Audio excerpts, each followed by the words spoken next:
이 집 며느리를 당장 내놓으시오. 회갑잔치가 끝난 다음 날 아침이었습니다. 한 참봉댁 대문 앞에 붉은 가마 한 채가 길을 가로막고 섰습니다. 가마 뒤로는 푸른 도포를 단정히 차려입은 하인들이 길게 늘어섰고 선두에는 호조판서를 지낸 정대감이 굳은 얼굴로 서 있었습니다. 고을 원님조차 함부로 대하지 못하는 인물이 직접 찾아왔다는 소식에 온 집안이 발칵 뒤집혔습니다. 안주인 조씨 부인은 버선발로 뛰어나와 허리를 숙였습니다. 대감, 저희 집 며느리가 무슨 큰 잘못이라도 저질렀습니까? 그때 가마의 발이 천천히 거쳤습니다. 고운 비단옷을 입은 노마님 한 분이 하인의 부축을 받으며 내려왔습니다. 조씨 부인은 그 얼굴을 보는 순간 숨을 삼켰습니다. 바로 전날 잔치집 대문 밖으로 내쫓았던 굶주린 노파였습니다. 노마님은 마당 한쪽에 보따리를 든 채 서 있던 며느리 은씨를 가리켰습니다. 내가 어제 얻어먹은 밥값을 치르러 왔다. 그런데 어째서 저 아이가 이 집에서 쫓겨나는 것이냐? 조씨 부인의 얼굴에서 핏기가 사라졌습니다. 대체 밥 한 그릇 때문에 그 밤 무슨 일이 벌어진 것일까요? 그리고 초라한 행색의 노파는 어째서 대감의 가마를 타고 돌아온 것일까요? 충청도의 작은 고을에 한 참봉이라 불리는 선비가 살고 있었습니다. 벼슬은 비록 낮았지만 조상에게 물려받은 논밭이 제법 있어 그 집안은 고을에서 빠지지 않는 양반가로 통했습니다. 그 집의 안살림을 쥐고 있는 사람은 한 참봉의 아내 조씨 부인이었습니다. 그해 초겨울 조씨 부인은 자신의 회갑을 맞았습니다. 이번 잔치는 고을 사람들이 두고두고 말할 만큼 크게 치를 것이다. 조씨 부인은 사흘 전부터 집안 사람들을 닥달했습니다. 마당에는 큰 차일이 쳐졌고 부엌에서는 전과 산적, 떡과 약과가 쉴 새 없이 만들어졌습니다. 그 모든 일을 도맡은 사람은 큰 며느리 은실이었습니다. 은실은 새벽마다 가장 먼저 일어나 아궁이에 불을 지폈고 밤이면 마지막 속까지 씻은 뒤에야 방으로 돌아갔습니다. 손등은 뜨거운 솥에 대어 붉게 부어 있었고 손가락 끝은 칼질로 갈라져 있었습니다. 그러나 잔치에 온 사람들은 은실의 이름조차 몰랐습니다.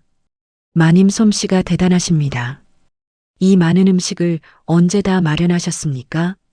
손님들이 칭찬할 때마다 조씨 부인은 웃으며 대답했습니다. 집안 잔치는 안주인의 손끝에서 나오는 법이지요. 부엌 문틈으로 그 말을 들은 은실은 아무 말 없이 다시 전을 뒤집었습니다. 은실이 이 집에 시집 온 것은 4해 전이었습니다. 몰락한 선비의 딸이었지만 글을 읽을 줄 알았고 살림도 야무졌습니다. 남편 문석과의 사이도 처음에는 나쁘지 않았습니다. 하지만 4해가 지나도록 아이가 생기지 않자 조씨 부인의 태도가 달라졌습니다. 대를 잇지 못하는 며느리가 무슨 집안의 복이냐? 조씨 부인은 무슨 일이 생길 때마다 은실을 탓했습니다. 장맛비가 오래 내려도 은실 탓이었고 닭이 알을 적게 낳아도 은실 탓이었습니다. 남편 문석은 아내를 안쓰럽게 여겼지만 어머니 앞에서는 늘 말끝을 흐렸습니다. 회갑잔치 날도 마찬가지였습니다. 문석이 부엌으로 와서 은실에게 조심스럽게 말했습니다. 당신도 잠시 마루에 나와 식사하시오. 오늘 하루 종일 아무것도 먹지 못했잖소. 그 말을 들은 조씨 부인이 곧장 쏘아붙였습니다. 손님상도 끝나지 않았는데 며느리가 먼저 숟가락을 든단 말이냐? 부엌 일이 끝나면 남은 것이나 먹으라 하여라. 문석은 입술만 달싹이다가 결국 고개를 숙였습니다. 그 모습을 본 어린 하녀 분이가 은실의 몫으로 조밥 한 그릇과 맑은 국을 따로 덜어 부뚜막 구석에 놓았습니다. 마님, 이것이라도 식기 전에 꼭 드십시오. 은실은 고맙다는 듯 미소를 지었습니다. 하지만 해가 서산으로 기울 때까지 은실은 그 밥에 손도 대지 못했습니다. 그리고 잔치가 가장 흥겨워진 그때 대문 밖에서 낯선 목소리가 들려왔습니다.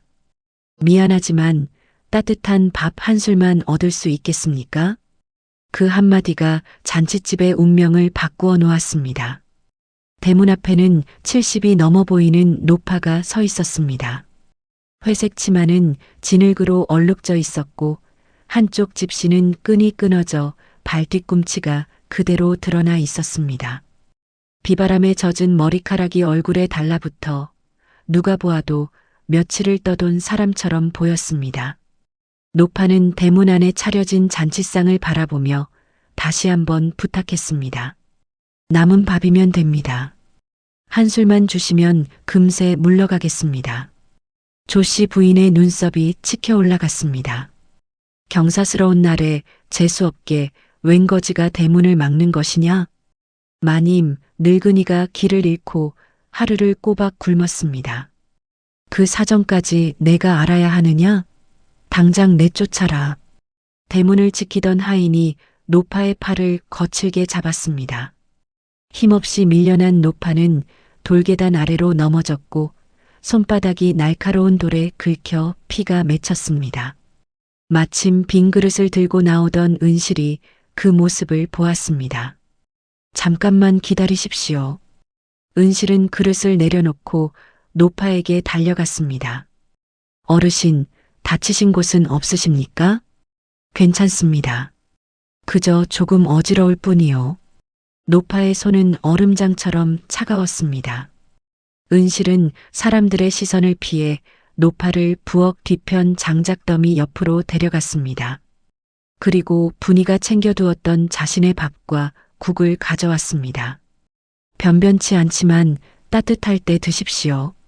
노파는 밥그릇과 은실의 얼굴을 번갈아 보았습니다. 이것은 새댁이 먹을 밥이 아니오. 저는 부엌에 있으니 나중에 무엇이든 먹을 수 있습니다. 노파는 은실의 야윈 얼굴과 갈라진 입술을 가만히 살폈습니다. 하루 종일 굶은 사람의 얼굴을 노파가 알아보지 못할 리 없었습니다. 없는 사람이 없는 사람을 돕는 일은 가장 어려운 법이요. 정말 내게 주어도 되겠소? 은실은 숟가락을 노파의 손에 쥐어주며 말했습니다. 배고픈 사람 앞에서는 누구의 밥인지가 중요하지 않습니다. 오늘은 어르신의 배고픔이 제 배고픔보다 먼저일 뿐입니다. 노파의 눈동자가 가늘게 흔들렸습니다. 그녀는 천천히 국물을 한 모금 삼켰습니다. 차갑게 굳었던 얼굴에 그제야 희미한 온기가 돌아왔습니다. 그런데 노파가 밥을 절반쯤 먹었을 때였습니다. 은실아. 조씨 부인의 날카로운 목소리가 부엌 뒤편을 울렸습니다. 은실이 고개를 돌리자 조씨 부인이 손님 몇 사람과 함께 서 있었습니다. 바닥에 놓인 빈 찬압과 노파가 든 밥그릇을 본 조씨 부인의 얼굴이 붉게 달아올랐습니다. 감히 잔치 음식을 훔쳐거지에게 퍼주었느냐? 훔친 것이 아닙니다. 제 몫으로 남겨둔 밥이었습니다. 그러자 조씨 부인이 코웃음을 쳤습니다. 내 몫이라고? 조씨 부인은 노파의 손에서 밥그릇을 빼앗아 바닥에 내던졌습니다. 아직 따뜻한 밥알이 흙바닥 위로 흩어졌습니다. 이 집에 내 몫이 어디 있느냐? 잔치집 웃음소리가 멎었습니다. 은실의 얼굴이 하얗게 질렸지만 그녀는 흙 위에 쏟아진 밥부터 주워 담았습니다. 그때 노파가 낮고 또렷한 목소리로 말했습니다. 저 아이가 내놓은 것은 당신 집의 쌀이 아니오. 조씨 부인이 노파를 노려보았습니다. 거지가 무엇을 안다고 나서는 것이냐? 저 아이는 자기 굶주림을 내게 내어준 것이오.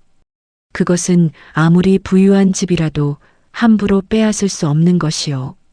그 말에 조씨 부인의 얼굴이 더욱 일그러졌습니다. 둘 다 당장 내 집에서 나가거라. 은실은 노파 앞을 막아서며 조씨 부인에게 간청했습니다. 어머니, 밖에는 찬비가 내리고 있습니다. 날이 밝을 때까지만 곳간 한쪽에 머물게 해주십시오. 싫다. 저 노파를 감싸려거든 너도 함께 나가거라. 남편 문석이 그제야 앞으로 나섰습니다.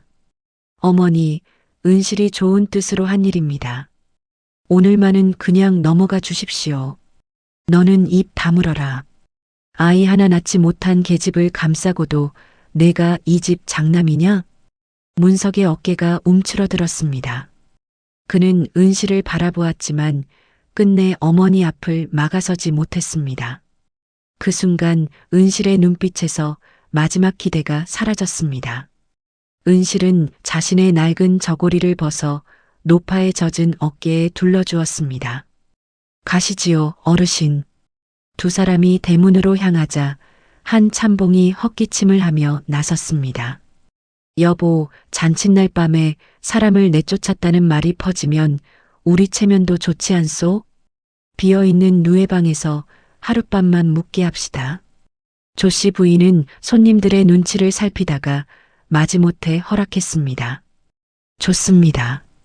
하지만 날이 밝는 즉시 내보내세요. 그리고 은실이 너도 친정으로 돌아갈 채비를 하거라. 내일 문석이 편에 내 뜻을 전하겠다. 은실의 친정에는 돌아갈 사람조차 없었습니다. 아버지는 오래전에 세상을 떠났고 어머니마저 지난해 병으로 숨을 거두었습니다. 조씨 부인은 그 사실을 알면서도 친정으로 돌아가라고 한 것이었습니다. 잔치는 다시 이어졌지만 은실에게는 사람들의 웃음소리가 멀리서 들리는 파도처럼 아득했습니다. 은실은 노파를 빈 누에방으로 모셨습니다. 방이라 해도 구멍난 창호와 차가운 흙바닥뿐이었습니다. 은실은 헌 이불을 가져와 바닥에 깔고 작은 화로에 불을 피웠습니다. 노파에 젖은 버선을 벗겨보니 발목이 퉁퉁 부어 있었습니다. 어쩌다 이 먼 곳까지 혼자 오셨습니까? 노파는 잠시 망설이다가 대답했습니다. 산 너머 절에 가던 길이었소. 비탈에서 수레가 뒤집히는 바람에 함께 오던 사람들과 흩어졌지. 정신을 차리고 보니 날은 어두워졌고 길을 묻고 싶어도 지나는 사람이 없었소. 분명 일행들이 어르신을 찾고 있을 것입니다. 그렇겠지요. 노파는 은실의 얼굴을 바라보다가 물었습니다. 그런데 새댁은 갈 곳도 없으면서 어찌 나 때문에 집에서 쫓겨나려 하오? 은실은 화로 속 숯을 뒤집으며 애써 웃었습니다. 어머님께 받은 은혜가 있습니다. 아버지가 돌아가셨을 때 장례를 치를 돈이 없었는데 이 집에서 비용을 보태주었습니다. 그 은혜로 혼인까지 했으니 제가 참고 갚아야지요. 은혜를 갚는 것과 사람답게 살기를 포기하는 것은 다른 일이요. 은실의 손이 멈췄습니다. 노파는 말을 이었습니다. 참는 것이 언제나 착한 것은 아니요. 그 침묵 때문에 옳지 않은 사람이 더 큰 소리를 내게 된다면 그것은 참는 이에게도 잘못이 될 수 있소. 은실은 아무 대답도 하지 못했습니다. 문 밖에서는 찬비가 굵어지고 있었습니다. 한참 뒤 노파가 다시 물었습니다. 내가 새댁의 밥 한 그릇 값을 갚을 수 있다면 무엇을 받고 싶소? 은실은 잠시 생각하다가 고개를 저었습니다. 어르신께서 무사히 가족에게 돌아가시는 것으로 충분합니다. 재물도 좋은 옷도 필요하지 않소? 오늘 제 밥을 드렸다고 내일 더 큰 것을 받으려 한다면 그것은 밥을 판 것이지 나눈 것이 아니지 않습니까? 노파는 한동안 은실을 바라보았습니다. 그리고 아무도 들을 수 없을 만큼 작은 목소리로 중얼거렸습니다. 이제야 찾았구나. 쌀광 열쇠를 맡겨도 될 사람을. 그러나 은실은 그 말의 뜻을 알지 못했습니다.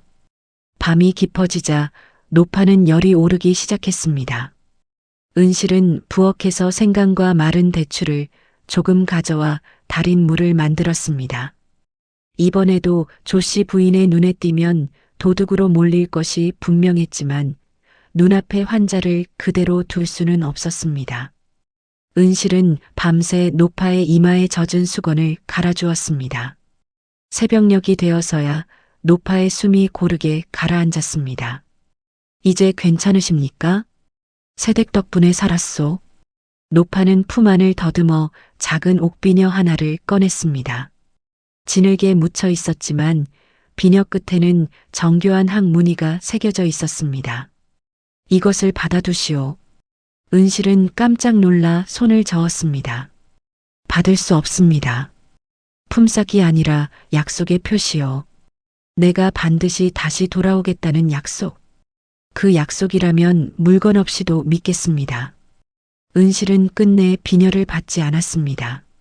노파는 희미하게 웃으며 비녀를 다시 품에 넣었습니다. 잠시 후 은실은 약그릇을 씻기 위해 부엌으로 향했습니다. 그런데 누에방으로 돌아왔을 때 노파는 이미 사라지고 없었습니다. 헛간 뒤편 진흙에는 여러 사람의 발자국과 말발굽 자국이 어지럽게 찍혀 있었습니다. 은실은 노파의 일행이 찾아온 것이라 생각하며 안도했습니다. 하지만 조씨 부인은 달랐습니다. 거지가 밤새 무엇을 훔쳐 달아났는지 누가 아느냐? 당장 곳간부터 확인해라. 곳간에서는 없어진 것이 하나도 없었습니다. 그럼에도 조씨 부인은 은실을 용서하지 않았습니다. 해가 중천에 뜨기 전에 이 집에서 나가거라.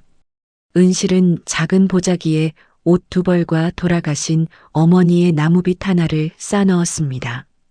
4해 동안 살았던 집에서 그녀가 가지고 나갈 것은 그것이 전부였습니다. 문석이 방문 앞을 서성이다가 힘겹게 입을 열었습니다. 며칠만 다른 곳에 머물러 주시오. 어머니의 화가 풀리면 내가 반드시 데리러 가겠소. 은실은 남편을 바라보았습니다. 서방님은 어젯밤에도 그렇게 말씀하셨습니다. 잠시만 참으라고, 곧 어머니의 화가 풀릴 거라고요. 문석은 고개를 들지 못했습니다. 하지만 제가 참을 때마다 어머님의 말씀은 더 모질어졌습니다. 이제는 제가 무엇을 잘못했는지조차 모르겠습니다. 은실아, 저를 불쌍히 여기지 마십시오. 다만 다음번에 옳지 않은 일을 보시면 그때는 침묵하지 마십시오. 은실은 보따리를 들고 대문으로 향했습니다.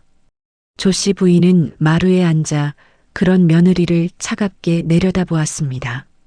이 집 대문을 나서면 다시 들어올 생각은 하지 마라. 은실이 마지막으로 대문 문턱을 넘으려던 순간이었습니다. 멀리서 수십 마리 말의 발굽소리가 땅을 울렸습니다. 비키시오. 정대감 행차시다. 붉은 가마 한 채가 한 참봉댁 대문을 가로막고 멈춰 섰습니다. 행렬의 선두에서 말에서 내린 사람은 호조판서를 지낸 정대감이었습니다. 관직에서 물러난 뒤에도 조정 대신들의 존경을 받는 인물이었습니다. 더구나 충청도 여러 고을에 곡식 창고를 두고 흉년마다 쌀을 풀어 백성들 사이에서는 벼슬보다 덕망으로 더 유명했습니다. 정대감은 대문 앞에 선 사람들을 훑어본 뒤 물었습니다. 이 집의 주인이 누구요? 한 참봉이 황급히 앞으로 나와 허리를 숙였습니다. 소인이 이 집 주인이옵니다. 대감께서 어찌 이런 누추한 곳까지. 어제 이 댁에 길을 잃은 노인이 찾아왔다고 들었소. 조씨 부인의 얼굴이 굳었습니다. 노인이라면 잠시 들른 거지 노파가 있기는 했습니다. 정대감의 눈빛이 차갑게 변했습니다. 거지 노파라. 그때 뒤에 있던 붉은 가마의 발이 거쳤습니다. 하인의 부축을 받아 내려온 사람은 전날의 노파였습니다. 하지만 깨끗한 비단옷을 입고 백옥 비녀를 꽂은 모습에는 함부로 범접하기 어려운 기품이 서려 있었습니다. 정대감이 노파 앞에 허리를 깊이 숙였습니다. 어머니, 밤새 얼마나 놀라셨습니까? 소자가 늦게 찾아뵈어 죄송합니다. 사람들 사이에서 탄식이 터져 나왔습니다. 노파는 정대감의 친어머니인 정노마님이었습니다. 정노마님은 선대의 제사를 앞두고 산 너머 저를 찾던 길이었습니다. 수행하는 사람을 줄이고 조용히 다녀오려 했는데 산길에서 수레가 비탈 아래로 미끄러졌습니다. 노마님은 가까스로 목숨을 건졌지만 충격으로 정신을 잃었고 깨어났을 때는 일행과 멀리 떨어진 뒤였습니다. 비와 지늘게 옷이 망가진 노마님은 가장 밝은 불빛이 보이는 한 참봉댁을 찾아왔습니다. 바로 조씨 부인의 회갑잔치였습니다. 조씨 부인은 다급히 변명했습니다. 노마님인 줄 미처 알아뵙지 못했습니다. 행색이 워낙. 정노마님이 말을 잘랐습니다. 내가 비단옷을 입고 왔다면 밥을 주었겠느냐? 그야 당연히 윗자리로 모셨을 것입니다. 그러니 묻는 것이다. 사람에게 밥 한 그릇 내어주는데 비단옷과 가마가 꼭 필요하더냐? 조씨 부인은 입을 다물었습니다. 정대감이 물었습니다. 어머니께 밥을 내어드리고 밤새 간호한 사람이 누구입니까? 조씨 부인은 잠시 은실을 바라보더니 얼른 앞으로 나섰습니다. 저희 집에서 정성껏 모셨습니다. 며느리에게 음식을 내어드리라 한 것도 바로 접니다. 그 순간 정노마님이 지팡이로 땅을 세게 짚었습니다. 거짓말을 멈추시오. 마당이 쥐 죽은 듯 조용해졌습니다. 당신은 내 손에 밥그릇을 빼앗아 흙바닥에 던졌다. 그리고 저 아이에게 이 집에는 내 몫이 없다고 했지. 정노마님은 보따리를 들고 대문 앞에 서 있는 은실에게 다가갔습니다. 내게 자기 밥을 내어준 사람은 이 아이요. 정작 자신은 한술도 먹지 못한 채 밤새 나를 간호했소. 정대감의 시선이 은실의 보따리에 머물렀습니다. 그런데 지금은 어째서 집을 나가려는 것이오? 은실이 대답하기도 전에 조씨 부인이 소리쳤습니다. 어른의 허락도 없이 잔치 음식을 훔쳐 퍼준 죄로 내보내는 것입니다. 집안에는 집안의 법도가 있습니다. 그때까지 침묵하던 문석이 앞으로 걸어 나왔습니다. 아닙니다. 모두의 시선이 문석에게 향했습니다. 그의 목소리는 떨리고 있었지만 이번에는 고개를 숙이지 않았습니다. 그 밥은 제 아내의 몫이었습니다. 아내는 사흘 동안 잔치 준비를 하면서 제대로 먹지도 자지도 못했습니다. 그런데도 저는 어머니가 두려워 아무 말도 하지 못했습니다. 문석은 은실을 바라보며 말을 이었습니다. 죄가 있다면 아내가 아니라 침묵한 제게 있습니다. 조씨 부인이 아들을 노려보았습니다. 내가 감히 어미를 욕보이느냐? 어머니를 욕보인 것은 제 말이 아니라 어제 어머니께서 하신 행동입니다. 문석이 처음으로 어머니 앞에서 옳고 그름을 분명히 말한 순간이었습니다. 정대감은 은실에게 다가와 정중히 고개를 숙였습니다. 내 어머니의 목숨을 구해 주었으니 원하는 것이 있다면 무엇이든 말해보시오. 논밭이든 집이든 내가 할 수 있는 일이라면 갚겠소. 그 말이 끝나자 조씨 부인의 눈빛이 달라졌습니다. 그녀는 마치 자신이 받을 상인 것처럼 나섰습니다. 대감, 은실은 저희 집 며느리이니 그 은혜도 곧 저희 집안의 은혜입니다. 논이라면 집 가까운 곳으로. 나는 이 집안에 묻지 않았소. 정대감의 단호한 말에 조씨 부인이 입을 다물었습니다. 은실은 한참 생각한 뒤 조용히 대답했습니다. 대감, 저는 받을 것이 없습니다. 어찌하여 그러시오? 밥 한 그릇을 드린 대가로 논밭을 받는다면 앞으로 누군가를 도울 때마다 그 사람의 신분부터 헤아리게 될까 두렵습니다. 정노마님의 얼굴에 잔잔한 미소가 번졌습니다. 그러나 은실은 잠시 뒤 말을 덧붙였습니다. 다만 한 가지 청이 있습니다. 말해보시오. 겨울이면 이 고을에도 끼니를 거르는 노인과 아이가 많습니다. 혹시 남는 곡식이 있다면 그들이 따뜻한 죽 한 그릇을 먹을 수 있도록 도와주십시오. 정대감은 한동안 은실을 바라보았습니다. 자신을 위한 소원은 없고 굶는 이들을 위한 쌀을 달라는 것이오? 은실은 고개를 끄덕였습니다. 그때 정노마님이 아들에게 말했습니다. 내가 어젯밤 말하지 않았느냐. 드디어 쌀광 열쇠를 맡겨도 될 사람을 찾았다고. 정대감은 곧 하인에게 명했습니다. 마을 어귀에 비어있는 우리 집 창고를 수리하고 쌀 30섬과 장작을 채워라. 굶주린 이들에게 매일 죽을 끓여 나누도록 하라. 이어 허리춤에서 묵직한 열쇠 하나를 풀어 은실에게 건넸습니다. 이 쌀광의 관리는 은실에게 맡기겠소. 누구도 은실의 허락 없이 곡식 한 토를 가져갈 수 없을 것이요. 조씨 부인은 열쇠를 바라보며 다시 나섰습니다. 하지만 어린 며느리가 그 많은 곡식을 어찌 관리하겠습니까? 집안 어른인 제가 맡는 것이. 정노마님이 차갑게 대답했습니다. 밥 한 그릇을 아까워한 손에 쌀 30섬을 맡길 수는 없소. 조씨 부인의 얼굴이 붉어졌습니다. 정노마님은 은실의 손을 감싸 쥐었습니다. 나는 어젯밤 새댁의 밥만 얻어먹은 것이 아니오. 사람을 믿을 이유를 다시 얻었소.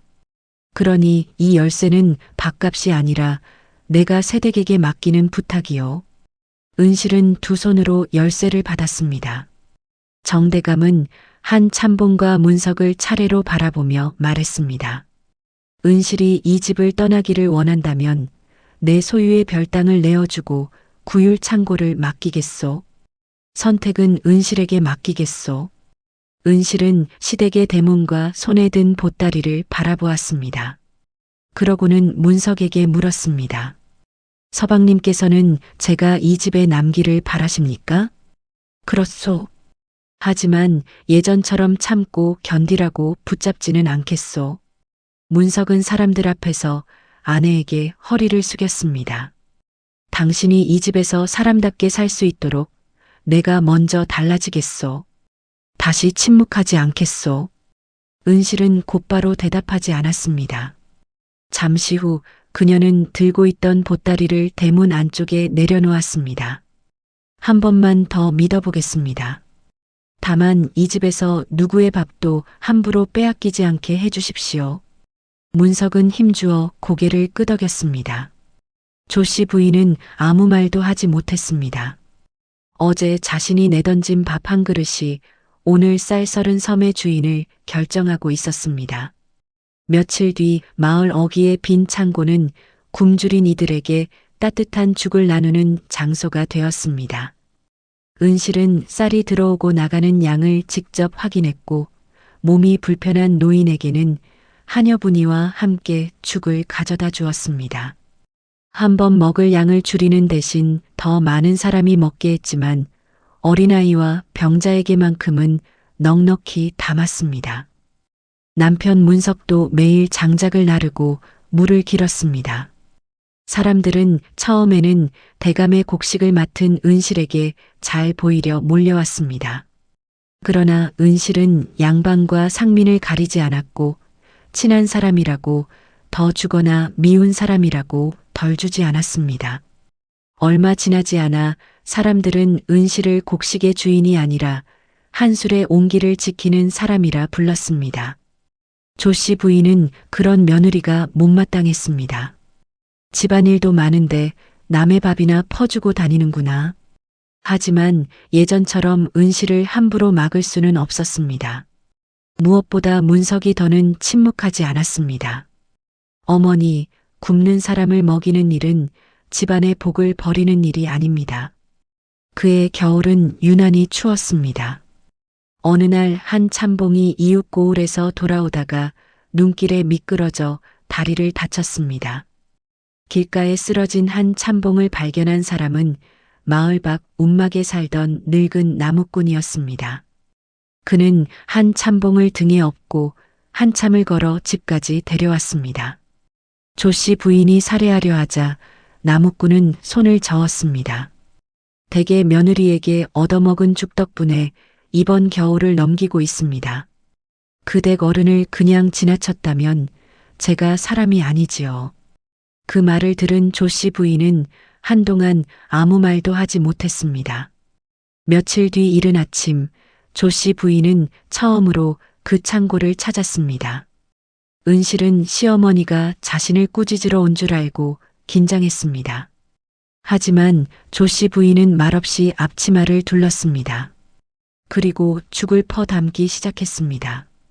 처음에는 손이 서툴러 죽을 흘렸고 누가 더 굶었는지도 분간하지 못했습니다. 은실은 아무 말 없이 곁에서 그릇을 받쳐주었습니다. 한참 뒤 사람들이 모두 돌아가자 조 씨 부인은 솥바닥에 남은 죽으로 2그릇을 채웠습니다. 그중 조금 더 가득한 그릇을 은실 앞에 놓았습니다. 먹어라. 은실이 놀란 얼굴로 시어머니를 바라보았습니다. 조 씨 부인은 은실과 눈을 마주치지 못한 채 말했습니다. 오늘은 내 몫을 가장 먼저 담았다. 그 말은 짧았지만 은실은 그 안에 담긴 사과를 알아들었습니다. 은실은 자신의 그릇에서 한 숟가락을 떠 조 씨 부인의 그릇에 나누어 주었습니다. 함께 드십시오, 어머니. 2 사람은 따뜻한 솥 앞에 마주 앉아 말없이 죽을 먹었습니다. 그날 이후 조 씨 부인은 잔칫날이면 대문을 먼저 열었습니다. 상을 차리기 전에는 문 밖에 굽는 사람이 없는지 살폈고 며느리의 밥부터 따로 담아두었습니다. 모든 성정이 하루아침에 바뀐 것은 아니었습니다. 가끔 옛버릇이 나오기도 했지만 그럴 때마다 조 씨 부인은 흙바닥에 쏟아진 그 밥 한 그릇을 떠올렸습니다. 그리고 자신이 놓칠 뻔한 것이 며느리 한 사람만이 아니었음을 깨달았습니다. 그것은 집안이 오랫동안 잊고 살았던 사람에 대한 예의와 온기였습니다. 이듬해 봄 정노마님이 다시 마을을 찾았습니다. 창고 앞에는 따뜻한 죽을 기다리는 사람들이 질서 있게 줄을 서 있었고 은실과 문석, 조 씨 부인이 나란히 그릇을 나누고 있었습니다. 정노마님은 그 모습을 한참 바라보다가 미소를 지었습니다. 밥 한 그릇이 쌀 30선보다 귀해졌구나. 사람의 귀천은 옷차림이나 타고 온 가마로 정해지는 것이 아니었습니다. 내 앞에 굶주린 사람이 있을 때 어떤 손을 내미느냐가 그 사람의 진짜 됨됨이를 보여주는 법이었습니다. 은실이 나눈 밥 한 그릇은 노마님의 목숨을 살렸고 마침내 한 집안과 온 마을의 겨울까지 따뜻하게 만들었습니다. 여러분이라면 가진 것이 한 그릇뿐일 때 그 절반을 낯선 사람에게 나눌 수 있으신가요? 오늘 이야기가 마음에 남으셨다면 구독과 좋아요로 함께 해주세요. 금기야담은 다음 이야기로 다시 찾아오겠습니다.